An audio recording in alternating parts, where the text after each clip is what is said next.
Le gouvernement togolais a entrepris plusieurs réformes pour réduire considérablement la pauvreté dans le pays.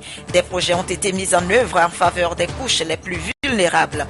On peut citer notamment le FNFI, Fonds national de la finance inclusive, et l'adoption de la SCAP, stratégie de croissance accélérée et de promotion de l'emploi. Où en sommes-nous aujourd'hui avec toutes ces actions et qu'est-ce que cela a apporté concrètement dans l'amélioration des conditions de vie des populations? Rendez-vous tout à l'heure dans ce journal. Apothéose de la journée nationale des femmes de l'Église des Assemblées de Dieu du Togo, culte d'action de grâce ont marqué cette journée. Elles ont demandé à être une flamme de feu pour illuminer la cité. Et puis la 5e édition du Thé des médias, c'était hier, une grande soirée de défilé de mode des journalistes et animateurs du Togo.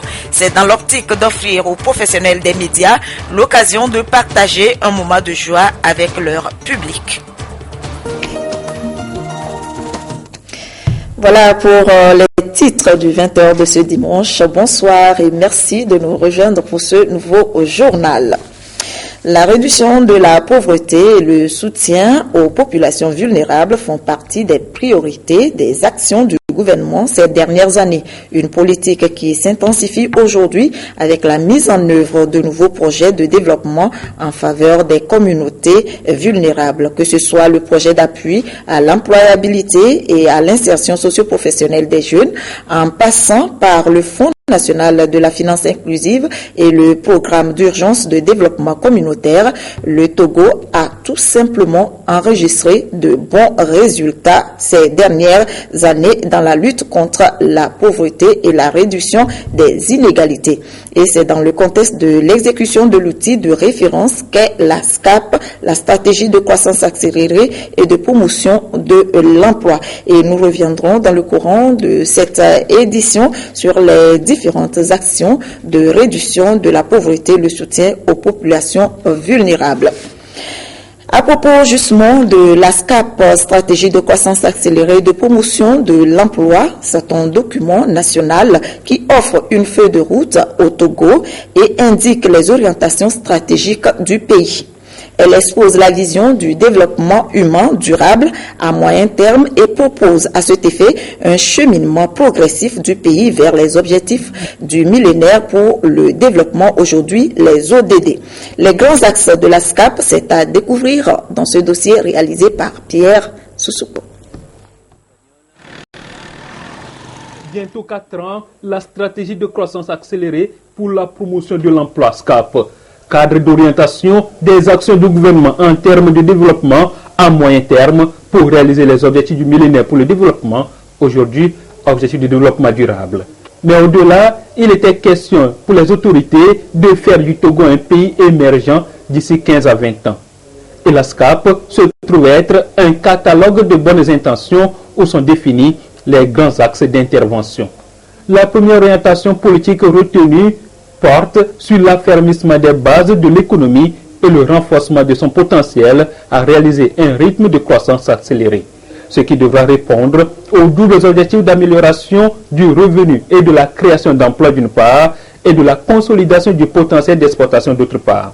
C'est là l'axe 1, développement des secteurs à fort potentiel de croissance. Il prend en compte les filières agricoles, commerciales, des services, des industries extractives, manufacturières et touristiques notamment. Des secteurs qui connaissent de métamorphoses et se montrent de plus en plus générateurs d'une croissance forte et durable. Deuxième axe, renforcement des infrastructures économiques. Ici, l'accent est mis sur le concept de corridor de développement qui se concrétise à travers la mise en place d'infrastructures modernes de transport multimodales efficients comprenant les infrastructures routières, maritimes, ferroviaires et aéroportuaires.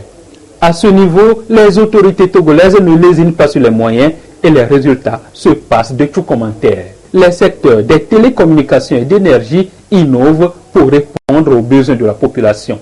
Celle-ci étant le capital humain et donc un atout dont dispose le pays, bénéficie également de l'attention des décideurs en termes de la protection sociale et de l'emploi en vue de corriger les déséquilibres sociaux. Et c'est bien l'axe 3.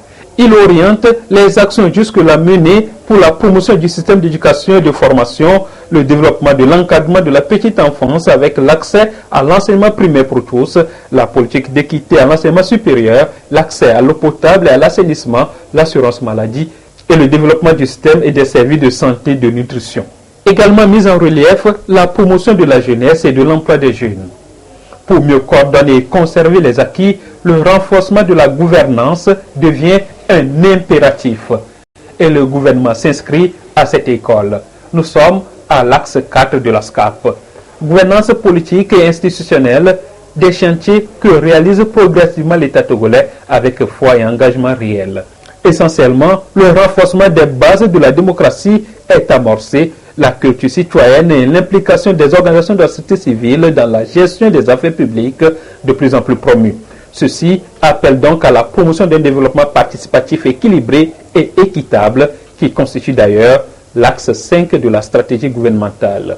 L'objectif visé est de mettre en place les conditions idoines pour une meilleure mise en œuvre de la SCAP au niveau local, de sorte à offrir aux populations à la base un minimum vital commun. Ce à quoi s'attelle le gouvernement avec détermination. Des projets mis en œuvre par le ministère du Développement à la base, en ce sens, ont permis de dégager les forces et les faiblesses, les contraintes et les défis pour bien asseoir et renforcer le dispositif de développement inclusif pour un développement cohérent, dynamique et réaliste. Et je l'annonçais à l'instant, la réduction de la pauvreté et le soutien aux populations vulnérables font partie des priorités des actions du gouvernement ces dernières années. Une politique qui s'intensifie aujourd'hui avec la mise en œuvre de nouveaux projets de développement en faveur des communautés vulnérables, que ce soit le projet d'appui à l'employabilité et à l'insertion socio-professionnelle des jeunes, en passant par le Fonds national de la finance inclusive et le programme d'urgence de développement communautaire. Le Togo a tout simplement enregistré de bons résultats ces dernières années dans la lutte contre la pauvreté et la réduction des inégalités. Et c'est dans le contexte de l'exécution de l'outil de référence qu'est la SCAP, la stratégie de croissance accélérée de promotion de l'emploi. Gros plan sur les différentes actions de réduction de la pauvreté et le soutien aux populations vulnérables, un dossier de Prudence Zissou. Les réformes engagées par le Togo dans la réduction de la pauvreté et des inégalités sociales ont permis d'atteindre le point d'achèvement de l'initiative en faveur des pays pauvres très endettés. Entre 2011 et 2015, la pauvreté a reculé de 3,7 points, passant de 58,7 à 55,1 selon une étude réalisée par l'Institut national de la statistique et des études économiques et démographiques. Ces résultats encourageants ont été rendus possibles suite à la mise en œuvre d'une série de projets et programmes en faveur des populations, surtout celles des zones rurales et mal desservies. Le projet d'appui à l'employabilité et à l'insertion des jeunes dans les secteurs porteurs, lancé à la veille des festivités du 56e anniversaire de l'indépendance du Togo par le chef de l'État Faure Gnassingbé, est une initiative destinée à la création des conditions d'une croissance économique inclusive avec le développement de l'entrepreneuriat dans les secteurs agricoles, artisanal et touristique. Il prend en compte les jeunes de 18 à 40 ans. Ce projet est basé sur les unités de transformation pour créer des emplois. 700 centres de formation professionnelle seront ouverts à travers le pays, notamment dans les régions des plateaux, centrales et savanes. Il sera mis en œuvre à partir du mois prochain et va couvrir 5 ans. 19 500 emplois directs seront créés à travers ce projet, financé par la Banque africaine de développement et l'État togolais à hauteur de 12 milliards de francs CFA. D'autres programmes de lutte contre la pauvreté ont été aussi mis en œuvre. La promotion de l'inclusion est également une réponse forte à l'exclusion financière. Le Fonds national de la finance inclusive, FNFI, est apparu en 2014 dans le souci d'améliorer les conditions de vie des populations, quel que soit leur secteur d'activité économique. À la fin de l'année 2015, plus de 600 000 Togolais ont bénéficié de ce projet, dont plus de 145 000 pour le premier produit APSEF, accès des pauvres aux services financiers. L'AGICEF, accès des jeunes aux services financiers, a quant à lui touché plus de 8 000 bénéficiaires. L'Agri-SEF a aussi amélioré de façon significative les conditions de vie de près de 115 000 personnes. L'assurance FNFI lancée il y a quelques semaines viendra renforcer la capacité de remboursement des bénéficiaires. Elle comprend 3 volets essentiels: une garantie accident, une couverture multirisque professionnelle et une couverture santé afin de permettre à 600 000 personnes de faire face aux soins primaires en cas de maladie. Le Togo veut aller plus loin dans cette volonté d'offrir de meilleures conditions de vie aux populations. Au début de cette année, une autre initiative a été lancée au profit des populations dans les zones rurales et mal desservies. Il s'agit du PUDC, Programme d'urgence de développement communautaire, appuyé par le PNUD et qui va mobiliser 155 milliards de francs CFA sur 3 ans. Il prend en compte la réalisation des besoins prioritaires des populations. Cette initiative prévoit à terme la construction d'au moins 1600 salles de classe par an, la poursuite de la politique d'électrification en milieu rural dans tous les chefs-lieux de canton et la construction de 5000 logements sociaux par an entre 2015 et 2020. Il favorisera également un meilleur accès aux soins de santé dans les milieux défavorisés à travers le renforcement des infrastructures et équipements. Dans la même perspective, le gouvernement entend amplifier le programme de transfert monétaire au bénéfice des femmes enceintes d'au moins 3 mois, aux mères et tuteurs des enfants de 0 à 24 mois, ainsi qu'aux mères et tuteurs des enfants de 24 à 59 mois atteints de malnutrition sévère et aiguë. Il est également prévu le renforcement des programmes existants, notamment le FAEJ, le PRADEB, le PROVONAT, le PDC, toujours dans le souci de réduire significativement la pauvreté au Togo et mettre fin aux inégalités sociales. L'outil informatique est incontournable et fait partie intégrante de notre vie privée et professionnelle. Aujourd'hui, que ce soit dans les magasins, les bars, les distributeurs ou au travail, plus rien ne fonctionne sans elle. Le Togo a pris la mesure de la chose en initiant le e-gouvernement pour une administration plus moderne et performante. Et ensuite, c'est l'exemption des taxes sur les terminaux informatiques à partir de janvier 2017. Le point sur les performances du Togo en la matière avec Adolphe Paka. Avec l'avancée des technologies de l'information et de la communication, tout porte aujourd'hui à croire que l'informatique gouverne le monde et aucun pays de la planète ne voudrait rester à la traîne. C'est ainsi que le Togo, dans sa vision de passer à l'administration électronique, a entrepris plusieurs réformes pour régler le problème de la qualité des services Internet et assurer l'accessibilité des services de télécommunication aux populations, surtout à moindre coût. Plus il y a d'utilisateurs, plus il faut que les opérateurs soient à même de mieux servir les clients. Nous avons initié des investissements parce que qui dit multiplication du nombre d'utilisateurs dit aussi nécessité d'investir parce qu'il faut pouvoir avoir les infrastructures qui vont soutenir ce nombre d'utilisateurs. Donc par exemple, nous avons initié un projet de déploiement de fibres optiques partout dans Lomé, notamment pour relier les administrations et puis les écoles. Cet engagement du gouvernement se traduit actuellement à travers les projets WARCIP et e-gouvernement. Deux grands projets qui ont pour finalité de promouvoir non seulement l'administration électronique, mais aussi d'accroître la couverture géographique des réseaux en large bande et de permettre une diminution drastique des coûts de communication. Pour que la qualité s'améliore, il faut de nouveaux investissements, donc il faut des tours, il faut des déploiements de fibres. Et nous, ce que nous faisons, c'est que nous signons avec les opérateurs des conventions pour les obliger à aller dans certaines régions. Nous avons aussi incité notamment Togo Télécom à faire des investissements en fibres pour relier certaines villes. Et je peux par exemple donner l'exemple du tronçon Lomé-Atakwame. Donc si nous voulons que les gens aient accès à un haut débit, donc à l'Internet grande vitesse, il faut absolument un effort très important en matière d'investissement et c'est ce que nous avons contribué à faire à la fois par le biais des opérateurs, mais aussi par financement de l'État pour déployer de la fibre, notamment dans l'OMI.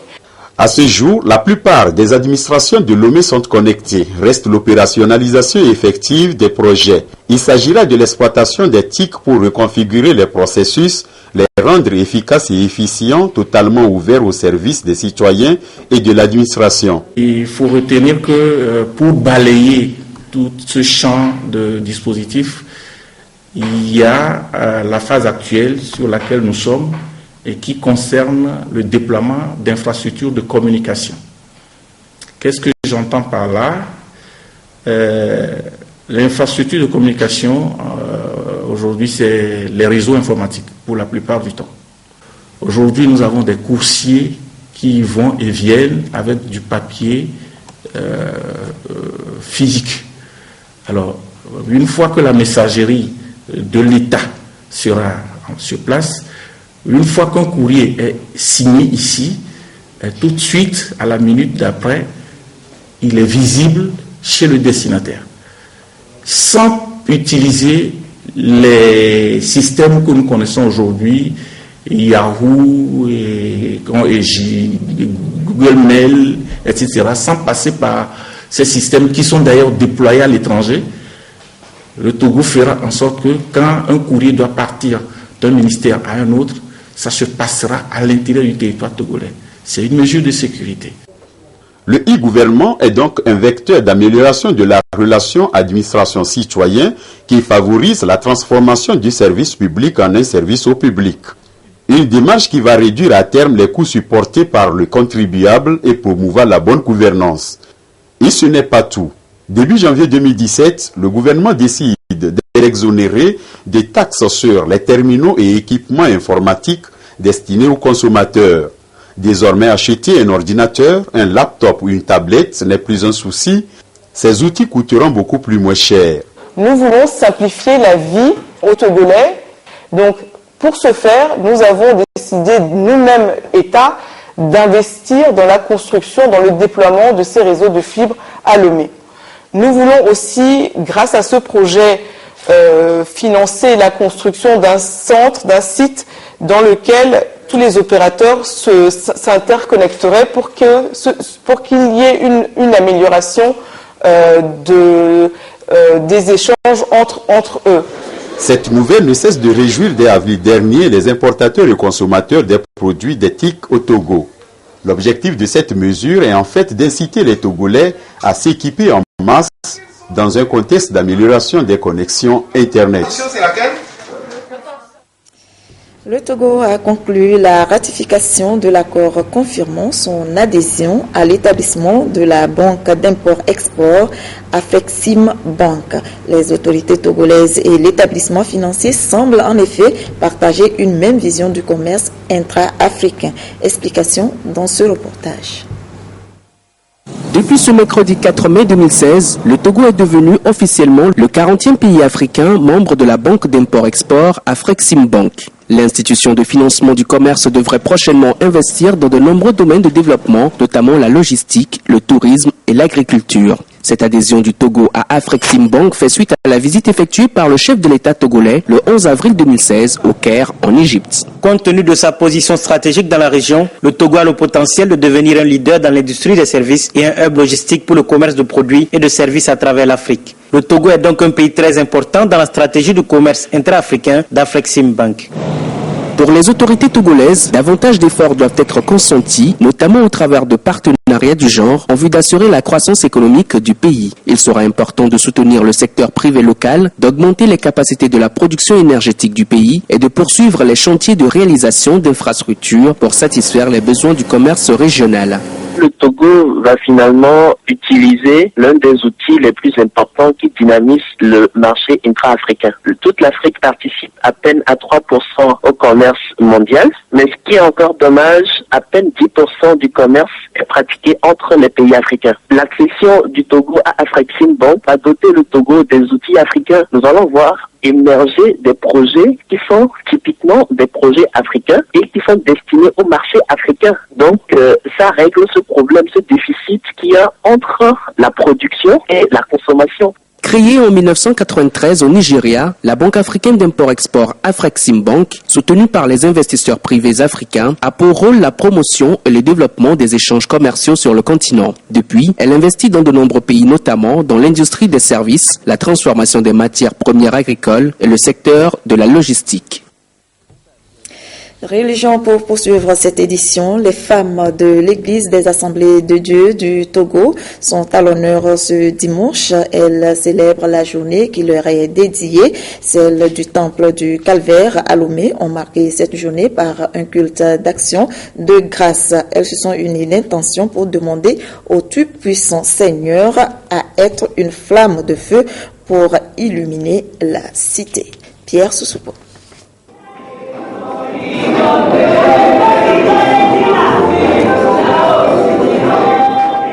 Une procession vers l'autel du Christ pour marquer l'apothéose de la journée nationale du ministère des femmes de l'Église des Assemblées de Dieu du Togo.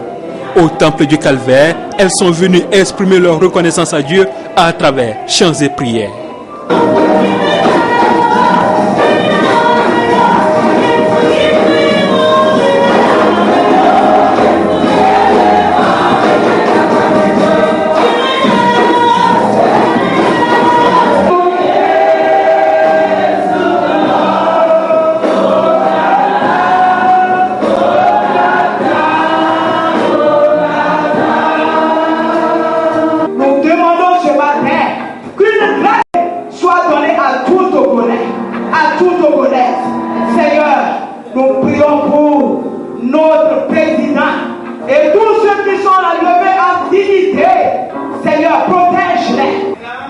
Pour cette 42e journée, ces femmes, au sein de Joy Fellowship, s'unissent d'intention.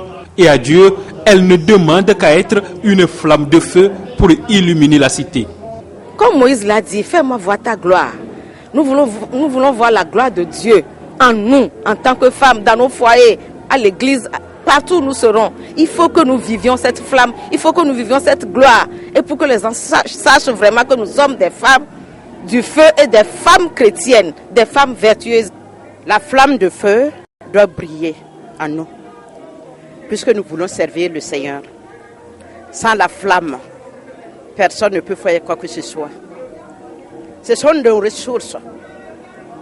Donc il faut demander la flamme en nous. La flamme qui symbolise l'esprit. Que la paix soit avec vous. C'est toute l'Église des Assemblées de Dieu qui apporte son soutien à cette journée nationale du ministère des femmes, comme pour amener celle-ci à une prise de conscience de leurs responsabilités vis-à-vis de Dieu.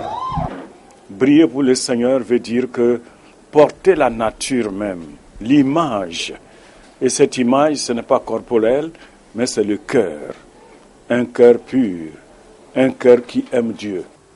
Femmes vertueuses, elles affirment leur volonté à demeurer couronne de leur mari. Et aussi longtemps que la venue du Messie durera, elles l'ont dit, sa parole sera une lampe à leurs pieds et une lumière sur leur sentier.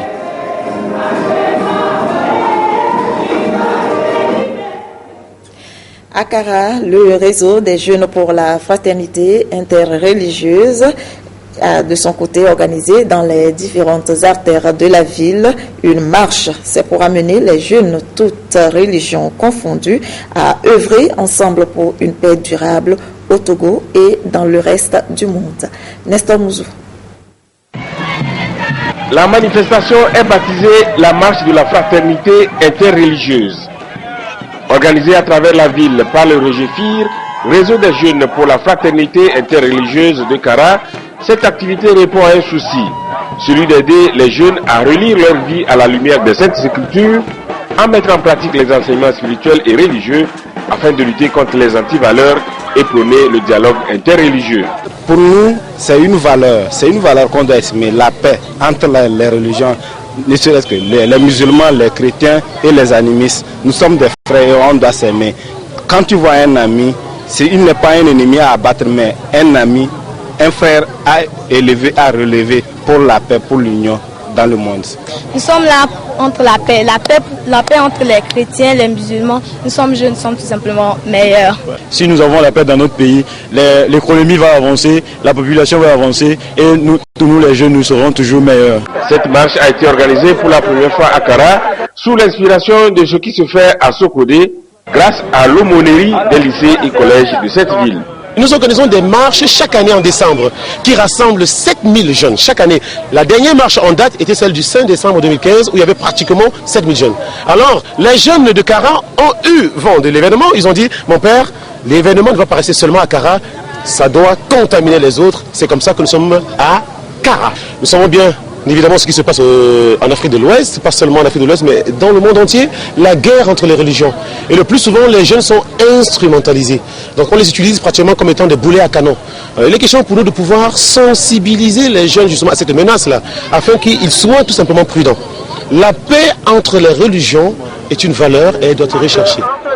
La marche de la fraternité interreligieuse doit être perçue comme un moyen pour permettre aux jeunes Togolais de bâtir leur vie en relation avec les autres au sein de la société, de les éduquer par rapport à l'éveil des libertés, des consciences et la pratique d'une fraternité réelle au-delà des différences. À propos toujours de la religion, l'Église évangélique presbytérienne du Togo a procédé hier à l'installation du Bureau national de la Fédération des grandes chorales du Temple Concordia. Ce bureau de 7 membres a donc pris officiellement fonction ce samedi. Rachel Djaglide de Koussao, Ramdan Bassina.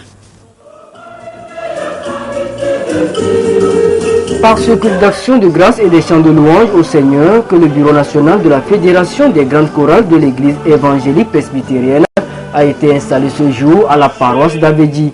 Le Bureau national de la Fédération Concordia prend donc officiellement fonction. Il compte 7 membres avec à sa tête Amen Peglo, le président national. Il s'engage à unir les chorales avec l'aide du Saint-Esprit. Notre objectif, c'est uniformiser nos pratiques au sein de l'Église, c'est de chanter l'Éternel. C'est pourquoi notre devise, c'est « Nous chanterons l'Éternel tant que nous vivrons ». Alors, à travers le chant, nous aurons atteint les objectifs que nous nous sommes assignés. Ils sont des chrétiens, donc nous pensons les accompagner en organisant des camps. Il y aura des camps dans les zones, dans les districts, des camps régionaux et des camps nationaux pour les instruire et les former. La Fédération Concordia est fondée depuis les années 80 avec pour vocation amener les fidèles à vivre ensemble. Elle compte aujourd'hui 86 grandes chorales Hadji Hagan, des temples presbytériens sur toute l'étendue du territoire national. Le bureau est élu pour 4 ans renouvelables.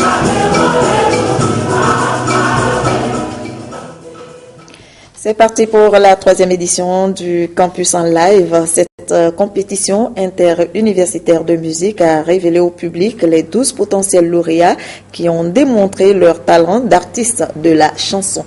Ils ont été choisis après un casting parmi plus de 150 étudiants venus des universités et écoles de Lomé. L'édition 2016 est placée sous le thème communiquer une meilleure image du Togo. Serge Tastom, Véronique Tanyebou, Adolphe Paka.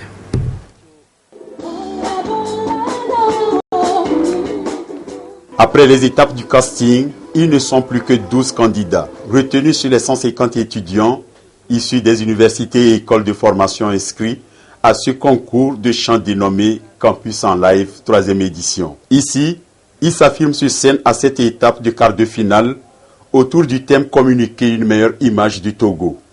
Un thème qui leur permet de vendre le Togo, un pays en marche avec ses atouts économiques, touristiques et culturels. À travers ce concept, nous voulons tout d'abord promouvoir la culture togolaise. Il faudrait que les étudiants sachent qu'ils sont les futurs ambassadeurs de notre pays. Raison pour laquelle nous voudrions leur apprendre à vivre ensemble, à travailler ensemble, à hisser les couleurs de notre pays. Les candidats ont durant 3 heures d'horloge démontré leur savoir-faire en matière de composition et d'interprétation de chants. J'ai apprécié l'organisation, tout est bien. Et les candidats aussi étaient présentants. C'est une bonne initiative parce que aujourd'hui, il y a beaucoup de talents en nous, mais les talents sont cachés et cette organisation permet que les élèves fassent valoir leurs talents. C'était merveilleux. Les candidats se sont battus, ils ont affronté le public. L'ambiance a été agrémentée par des artistes de la chanson tels que Eric MC et John Keder. 8 candidats seront retenus pour les demi-finales et 5 en phase finale. Le thé des médias, la soirée fashion de la presse dans toutes ses composantes a encore tenu ses promesses ce samedi. Journalistes et animateurs de chaînes toutes catégories confondues ont défilé. Vous allez le voir dans des tenues scolaires et de ville. Ce concept consiste à faire des professionnels, des médias, des mannequins, le temps d'une soirée. Je ne vous en dis pas plus, je vous laisse plutôt découvrir le talent de nos confrères avec Kaf Diobo, Robert Potogbe et Ramdan Bassina.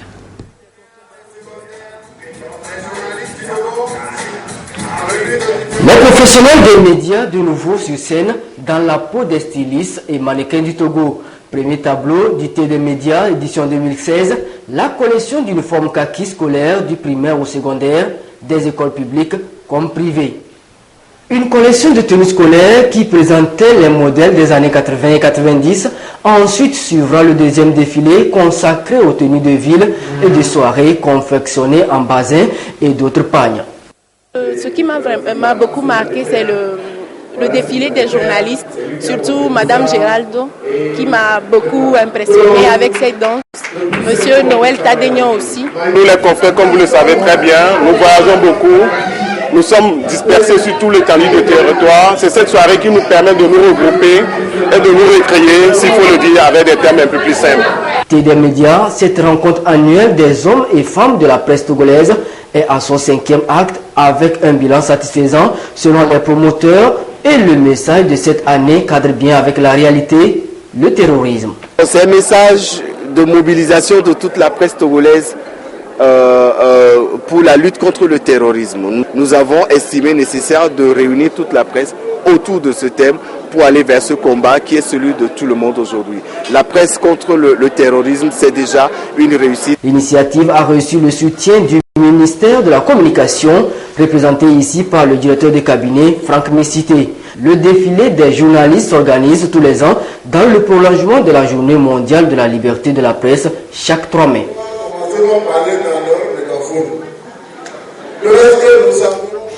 Voilà, rendez-vous l'année prochaine. Et nous allons clôturer ce journal avec les danses traditionnelles de la préfecture de Thone dans la région des Savanes. Elles s'exécutent lors des grands événements comme la fête traditionnelle Tingbampab. Regardez. Tingbampab s'achève dans une ambiance de grand jour.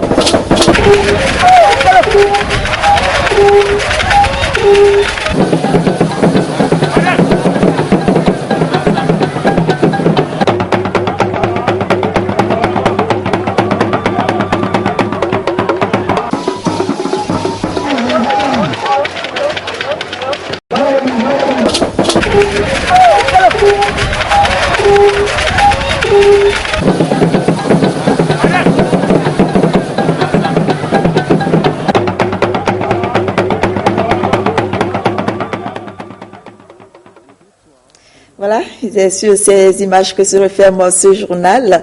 Merci à tous les téléspectateurs qui nous suivent dans la préfecture de Thone et partout ailleurs sur la télévision togolaise. Je vous souhaite une très belle soirée. À demain.